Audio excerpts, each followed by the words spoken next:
Everyone, দেখো আমাদের কাছে একটা প্রবলেম আছে। প্রবলেমটাতে বলছে কি কোন সামান্তরিকের একটি কোণের প্রান্ত বিন্দু ধরে স্থানাঙ্ক 3 - 4 এবং -6 5 এর তৃতীয় শীর্ষবিন্দু -2 -1 হলে চতুর্থ শীর্ষবিন্দু কত, এটা আমাদেরকে বের করতে হবে। আচ্ছা দেখো প্রশ্নটা কি বলছে আমি একটু এক্সপ্লেইন করি ফার্স্টে।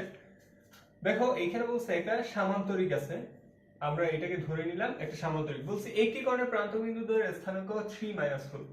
আচ্ছা একটি কর্ণ যদি আমরা নেই, একটি প্রান্ত বিন্দু কত 3 - 4 এবং অপরটি হচ্ছে -6 -6,5 এর তৃতীয় শীর্ষবিন্দু -2 -1, অর্থাৎ একটা শীর্ষবিন্দু কত বলতো -2 -1। এখন বলছে এটা যদি হয় তাহলে চতুর্থ শীর্ষবিন্দু কত হবে। আচ্ছা দেখো এই প্রবলেমটা আমরা হচ্ছে এটা যেহেতু সরলরেখার হচ্ছে 3b এর ম্যাথ, সো এটা আমরা হচ্ছে অন্তর্বিভক্ত বহির্বিভক্ত এই সূত্র দিয়ে করতে পারি। আরেকটা সহজ ওয়ে আছে, সেটা হচ্ছে যে আমি বলি দেখো আমাদেরকে বের করতে হবে কি এটা, ঠিক আছে, এটা বের করতে হবে। এটা ধরে নিলাম হচ্ছে আমাদের x এবং y। এখন দেখো আমরা যদি কি করি, আরেকটা কর্ণ আঁকি, এখানে যদি আরেকটা কর্ণ আঁকি তাহলে হচ্ছে যে এই কর্ণদ্বয় কোথায় ছেদ করে বলতো, এই বিন্দুতে ছেদ করে। এখন এই কর্ণদ্বয়ের এই বাহু এবং এই বাহু কিন্তু সমান, আবার এই বাহু এবং এই বাহুও সমান। দেখো আমরা একটা কাজ করি, কি করব, এই যে এই কর্ণ ধরো এটার নাম দিলাম আমরা a, এটার নাম দিলাম b।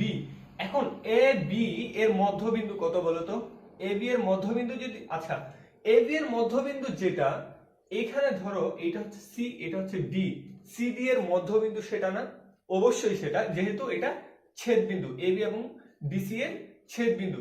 তাহলে আমরা প্রথমে কি করব, a b এর মধ্যবিন্দু বের করব। a b এর মধ্যবিন্দু কিভাবে বের করব, দেখো 3 -6 ডিভাইডেড বাই 2 সমান হচ্ছে কত বলতো -3/2 আর -4 প্লাস 5 ডিভাইডেড বাই 2 অর্থাৎ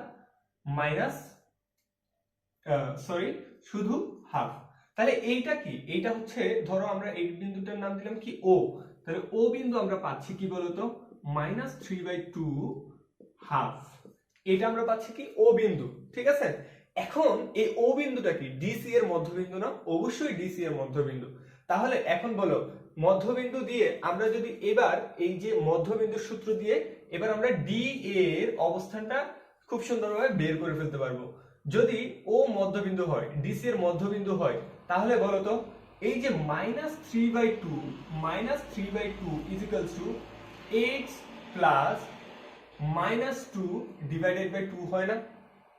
দেখো এই ক্ষেত্রে আমাদের এই বিন্দুটা আমাদের এ ও বি এর মধ্যবিন্দু নির্ণয় করার সময় আমাদের ও বিন্দুটা কি ছিল, অজানা ছিল, এই জন্য আমরা এটাকে x ধরছি।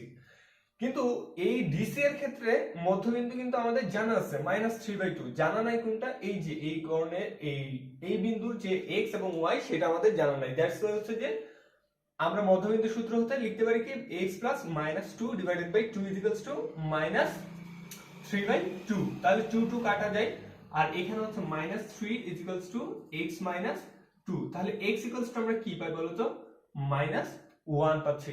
এবার y এর ক্ষেত্রে কি হয় বলতো, হাফ ইজ ইকুয়ালস টু কত, y প্লাস হচ্ছে -1 ডিভাইডেড বাই 2। তাহলে 2 কাটা যায়, তাহলে এখানে থেকে 1 আর এখানে হচ্ছে y -1, তাহলে y ইকুয়ালস টু আমরা পাচ্ছি 2।